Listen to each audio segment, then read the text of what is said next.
In 2017, Rachel, a part-time food delivery driver, was finishing up her shift on the outskirts of Baltimore. She was exhausted, ready to head home, but then she received one final order, a pizza delivery to a house in a remote part of town. She hesitated at first, noting how late it was and how out of the way the location seemed. But the app confirmed it, and the customer had even added a generous tip. The drive was unsettling. The streetlights became fewer and fewer until she was driving along a narrow, poorly lit road. Eventually, her GPS led her to a long, winding driveway that snaked through the woods.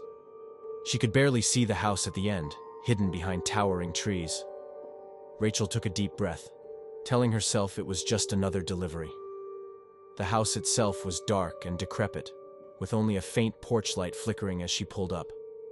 There were no cars in the driveway, no signs of anyone inside. She checked the order details again to make sure she had the right place. The address matched, but the unsettling feeling grew stronger.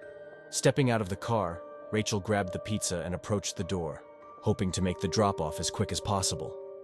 She knocked softly, then harder when no one responded. After what felt like an eternity, she heard footsteps approaching. The door creaked open slightly, and she was greeted by a man's voice, though she couldn't see him. "You're the delivery?" the voice asked, barely above a whisper. Rachel nodded, her pulse quickening. "Yes, I've got your pizza." "Leave it on the porch," the voice instructed. "I'll grab it later." Confused, Rachel tried to look through the crack in the door but saw only darkness. She set the pizza down and turned to leave when the man's voice stopped her. "Wait." Her heart skipped a beat. She froze, feeling his eyes on her, though she couldn't see him. You shouldn't have come here," the voice said, a strange edge to it now. "People don't usually leave." Rachel's blood ran cold. She wanted to run, but her legs felt heavy. I was just doing my job," she stammered, stepping back slowly. The door creaked shut, but she heard a faint chuckle from inside. Panicking, Rachel rushed back to her car, fumbling with her keys as she started the engine. As she backed out of the driveway, she glanced in the rearview mirror, and that's when she saw it. A figure stood in the doorway watching her. The porch light flickered, revealing a gaunt, shadowy man with eyes that seemed too wide, too intense. He didn't move, just stared at her as she sped down the road. Rachel didn't stop driving until she reached the nearest gas station, her heart racing, hands shaking. She sat there for a few minutes, trying to calm herself before calling her manager. She explained what had happened, but when her manager looked up the address, they found nothing. No one had lived in that house for years. Rachel couldn't believe it. She had delivered to a phantom address. The tip, the order, all of it had vanished from the system. The thought that she had been lured to an abandoned house in the middle of the woods made her skin crawl. For weeks afterward, Rachel couldn't shake the feeling of being watched, even when she was safely at home. The memory of the man's voice and the look in his eyes haunted her, reminding her of that late-night call she should have ignored. In 2020, during the height of the pandemic, Tom, a food delivery driver, was working a late shift in Austin, Texas. It was a rainy, gloomy evening, and the streets were deserted. He was about to finish for the night when he received an order from a small diner. The delivery address was a rural farmhouse on the outskirts of town, a place he'd never been before. The generous tip convinced him to accept the order. He drove through winding, narrow roads, leaving the city lights behind. The houses grew fewer, and soon there were only dark fields and dense woods around him. The GPS led him to an old, dilapidated farmhouse. The paint was peeling, the windows were dark, and an abandoned car sat rusting in the driveway. Tom felt uneasy, but reminded himself it was just a job. He stepped out, grabbing the food and heading to the porch.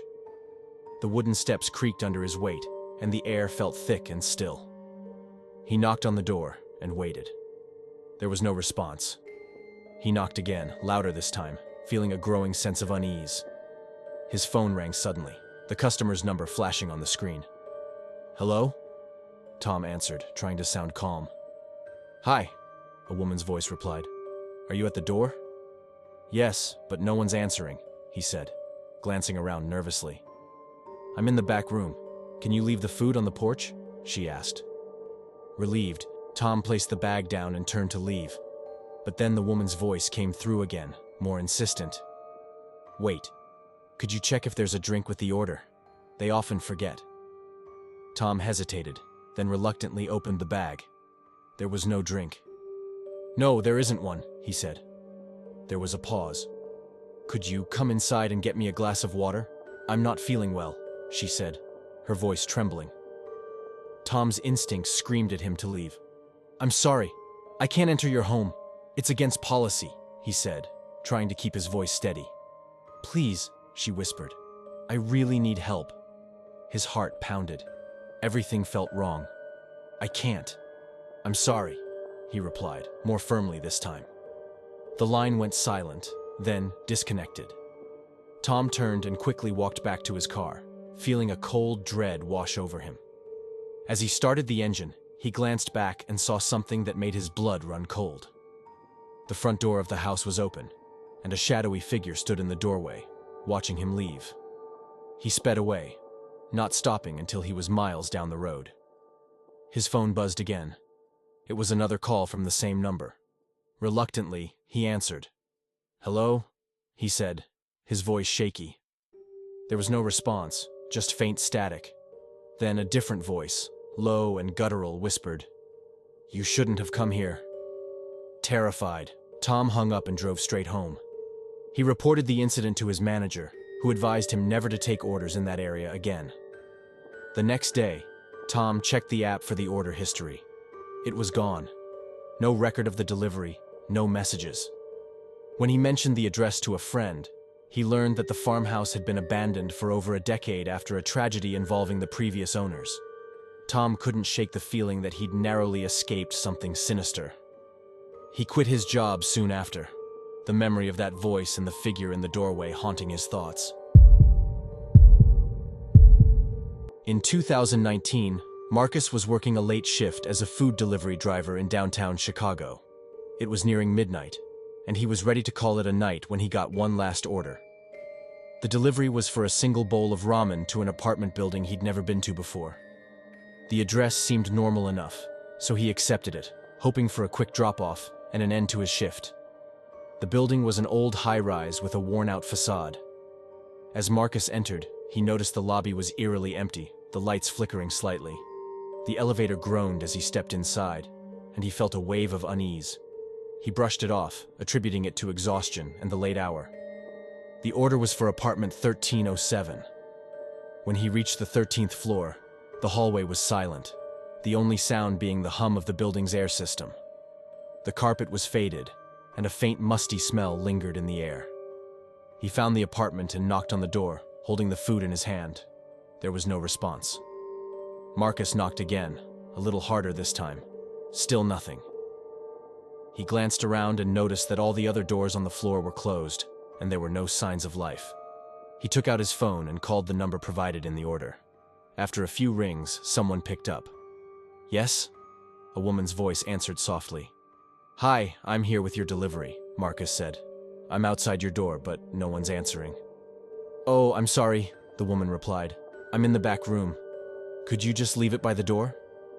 Relieved that he wouldn't have to wait around, Marcus agreed. He placed the bag down and started to walk away. But as he reached the elevator, his phone buzzed again. "Could you actually bring it inside? I'm not feeling well," the message read. Marcus hesitated. Entering people's homes wasn't part of his job, and the whole situation felt off. But he didn't want to seem rude. He walked back to the door, which was now slightly ajar. Taking a deep breath, he pushed it open and stepped inside. The apartment was dark, the only light coming from a lamp in the corner of the living room. The air was thick, almost suffocating. He called out, "Hello?" But there was no response. He placed the food on a small table near the door, feeling uneasy. Just as he turned to leave, he noticed something odd. The walls were lined with old photographs, all of them of the same woman, smiling, sitting in a park, standing by a lake. But in each photo, her face was blurred, distorted, as if the image had been scratched out. His phone buzzed again. A new message. Thank you for coming in. You shouldn't have. A chill ran down his spine. Marcus bolted out of the apartment, his heart racing. He didn't stop until he was back in his car, the building looming ominously in his rearview mirror. He sped away, vowing never to take another order in that area again.